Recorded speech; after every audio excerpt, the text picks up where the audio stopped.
Fala pessoal, sejam bem-vindos ao canal do Procurador. Eu sou Ricardo Cardoso e hoje nós vamos falar sobre a carreira de advogado da União.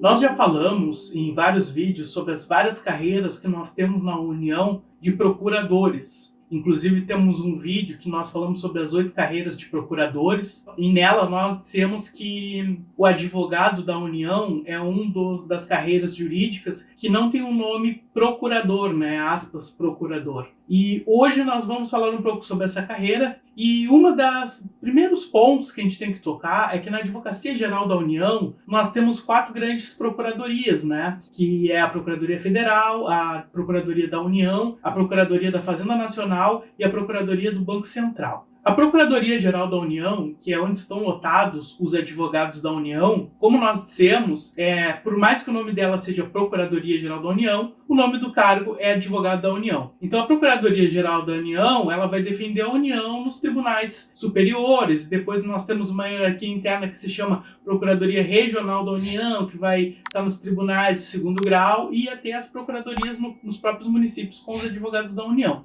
Inclusive, é interessante falar que o chefe dos advogados da União é o procurador regional da União. Então veja que muda a nomenclatura, né? E acima dos procuradores regionais da União está o Procurador-Geral da União, né? Que é o chefe que a gente chama PGU, né? Procuradoria-Geral da União. E acima dele está o Advogado-Geral da União. Então, quais são as atribuições dos advogados da União? Os advogados da União, eles fazem a defesa, por exemplo, dos servidores da administração direta. O que são a administração direta? São a Presidência da República e os ministérios, que é o que a gente chama de administração direta. Administração direta a gente chama de autarquias e fundações, né? Então, administração direta, Presidência da República e os ministérios. Então, por exemplo, um auditor do trabalho, um auditor da Receita Federal, que está vinculado ao Ministério da Economia, ele vai ser, qualquer ato desses auditores, vai ser realizada a defesa deles pelos advogados da União. Eu sou procurador federal, defendo as autarquias e fundações, mas eu estou ligado ao gabinete do presidente da República. Então eu sou da administração direta. Então, eventualmente, uma ação de servidores, por exemplo, minha, contra a própria advocacia da União, vai ser defendida por um advogado da União. Entre os ministérios que são defendidos pelos advogados da União, está o Ministério da Defesa, que lá está inserido o Exército, Marinha e Aeronáutica. Então, os advogados da União, eles têm muito trânsito dentro das Forças Armadas. Por exemplo, era muito comum eu chegar, por exemplo, nas audiências e tá 2, 3 militares para fazer uma audiência e um advogado da União ali, já conversando com eles, para organizar como isso seria a audiência, etc. Outro caso também que um advogado da União pode atuar são os casos de indenizações. Então, por exemplo, tu está numa faixa federal e tem um buraco, tu quebra teu carro, tu entrar com uma ação de indenização contra a União. E quem vai fazer a defesa é o advogado da União. É importante dizer também que os advogados da União defendem a União, e não só o Poder Executivo Federal. Então, por exemplo, uma ação contra a Câmara dos Deputados, uma ação contra o Poder Judiciário, Justiça Federal da União ou a Justiça do Trabalho, quem vai fazer a defesa são os advogados da União. Por exemplo, um juiz quer uma indenização porque não pagaram o 13º dele direito ou contaram errado. Enfim, ele entra com uma ação contra a União, que é quem paga a remuneração dele, né? Quem vai fazer a defesa vai ser um advogado da União, por exemplo. Isso vale também para o Legislativo e para o Executivo. Quando a gente fala sobre a AGU, a gente fala sobre essa transversalidade da defesa dos 3 poderes, e não somente do Poder Executivo. Uma outra atribuição do advogado da União é instaurar e apurar o dano ao erário que eventualmente tenha ocorrido, para fins de cobrança futura. Então, imagine que alguém lá produziu, danificou dolosamente bens da União. O advogado da União vai instaurar o procedimento, vai apurar, vai formalizar que houve o dano, que existe um culpado, e a partir daquele procedimento ele vai ajuizar uma ação de cobrança contra essa pessoa que causou dano ao erário. Outra ação também que os advogados da União atuam são as ações de saúde. Então, por exemplo, o município, o Estado e a União, eles têm o dever de prestar saúde, né? Os advogados da União fazem a defesa da União nesses assuntos. Até porque nós temos o Ministério Ministério da Saúde, quem representa o Ministério da Saúde é o advogado da União. Os advogados da União atuam muitas vezes em ações de uso capião, cuja área ali é confrontante com o terreno da União, né, com a área de domínio da União, porque ela pode vir a ser prejudicada. Então, o advogado da União ele acaba atuando nesses processos. Por exemplo, a Marinha tem determinada área e alguém está usucapindo uma área ali lindeira que pode eventualmente ocupar uma área de Marinha. Os advogados da União, eles atuam nesse processo para garantir ali os bens da União. Mas como nós já dissemos também num outro vídeo nosso, a advocacia pública ela não faz só contencioso, que é ação judicial lá no tribunal perante juiz. Ela também faz consultoria e assessoramento. Os advogados da União, por exemplo, fazem consultoria e assessoramento para os ministérios lá em Brasília ou para as projeções dos ministérios dentro dos estados. Então, por exemplo, nós temos uma superintendência da Polícia Federal nos estados. O que eles podem fazer na consultoria e assessoramento? Assessorar apropriadamente as autoridades, seja o superintendente no estado, seja um ministro em Brasília. Assessorar é o que? É aquela reunião informal que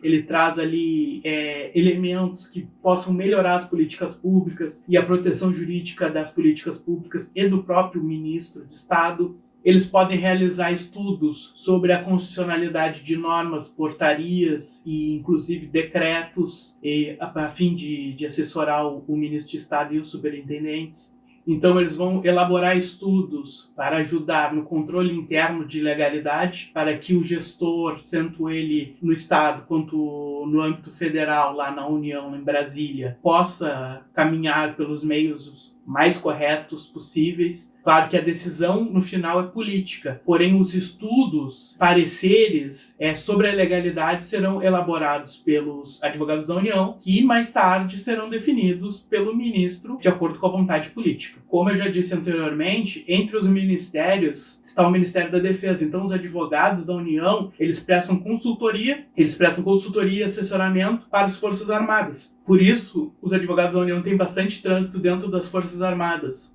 E dentre as principais atribuições de consultoria, tem lá análise de licitação, dispensa de licitação e inexigibilidade de licitação, que nada mais é que as compras do governo. Entre as prerrogativas do advogado da União estão receber intimações pessoalmente, então ele não é intimado nem por carta, nem por outro meio qualquer, é pessoal a intimação.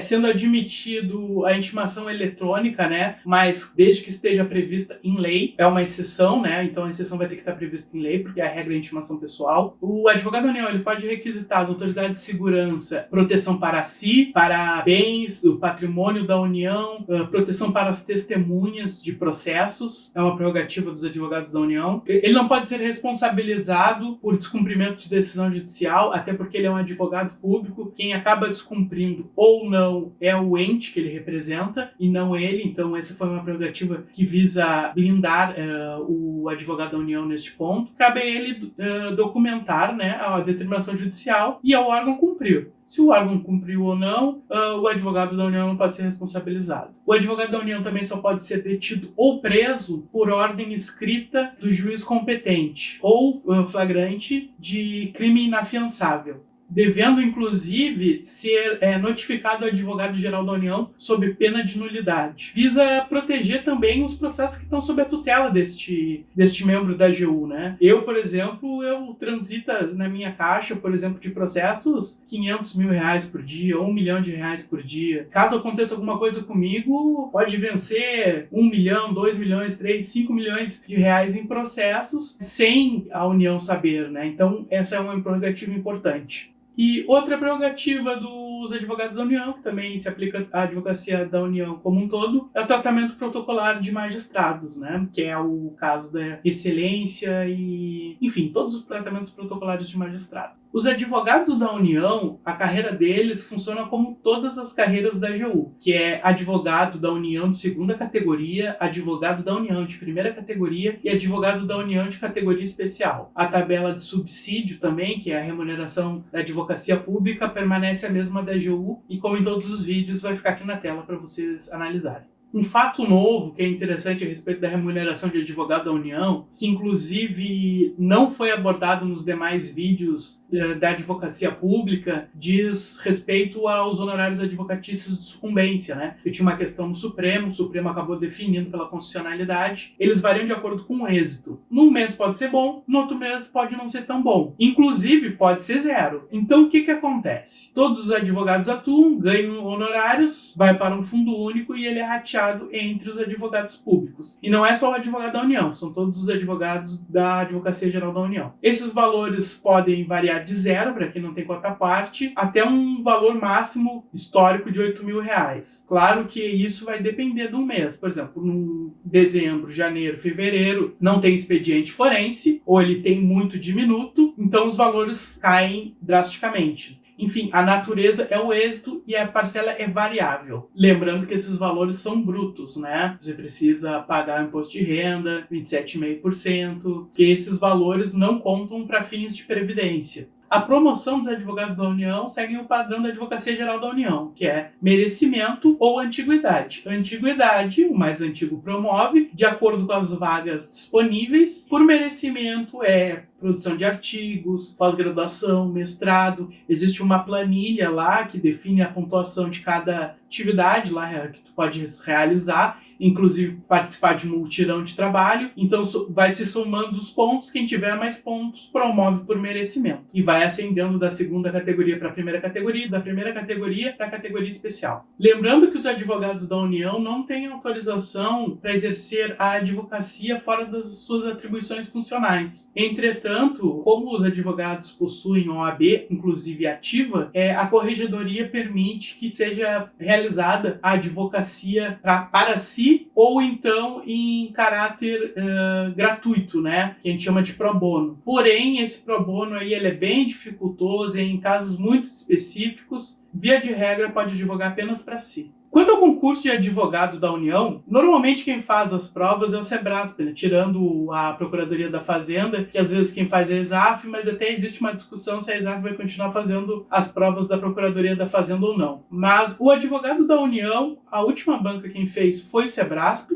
a prova foi em 2015, são várias fases, né? Como é de costume. A primeira fase é objetiva, aquele padrão CESP de certa e errada com 200 questões. Lembrando que Sebrasp, nas questões de certo e errado, uma errada anula uma certa. Então temos que ter cuidado para errar o mínimo possível. E aqui já começa uma diferença interessante para o concurso de procurador federal, por exemplo. No concurso de advogado da União, a inscrição definitiva vem depois da primeira fase. O que é a inscrição definitiva? Você vai ter que comprovar uma série de requisitos para continuar no concurso público. Isso é o que a gente chama de inscrição definitiva. Sendo homologada a tua inscrição definitiva, tu vai poder ir para a segunda fase do concurso, que é a discursiva. Diferente do concurso de procurador federal, o concurso de advogado da União são em 3 turnos. São 3 turnos de provas discursivas. Aqui, a prova de advogado da União, ela é mais parecida com as provas de Ministério Público, de uma maneira geral. E como é dividido esses turnos da prova dissertativa de advogado da União? Num turno você vai fazer uma peça e 3 questões, no outro turno você vai fazer um parecer e mais 3 questões, e num terceiro turno tu vai fazer uma dissertação mais longa e 3 questões. Quando a gente fala peça, quando a gente fala parecer e dissertação, 3, 4, 5 folhas e as questões normalmente 30 linhas. Mais ou menos esse é o padrão de prova. Já a terceira fase do concurso de advogado da União, ela se dá em Brasília, é a prova oral, que tu vai lá, fica na frente dos principais advogados da União, em que eles vão inquirir a respeito das matérias do edital, e tu vai ter que ir ali de bate-pronto falar sobre as matérias e sobre os questionamentos que lhe foram lançados. Aí, para terminar o concurso, tem a sindicância da vida pregressa e a prova de títulos. A sindicância da vida pregressa é saber se tu tem passagem pela polícia, saber os locais que tu frequenta, o que tu fez na tua vida e se uma dessas coisas podem te inabilitar ao exercício da função de advogado da União. E por fim, a prova de título. A prova de título, ali na prática, ela vai te dar alguns pontos ao final do concurso. Isso pode se refletir num posicionamento melhor no concurso e numa escolha de uma cidade com um aeroporto, por exemplo. e a longo prazo na antecipação da sua promoção por antiguidade. Se você gostou deste vídeo sobre advogado da União, achou interessante ou faltou alguma coisa, coloque aqui nos comentários, nós vamos responder assim que possível. Eu peço que deixe seu curtir. Se você gostou do nosso vídeo, se inscreva no canal se você quer saber mais sobre carreiras jurídicas, concursos públicos, e fiquem conosco até o próximo vídeo. Muito obrigado!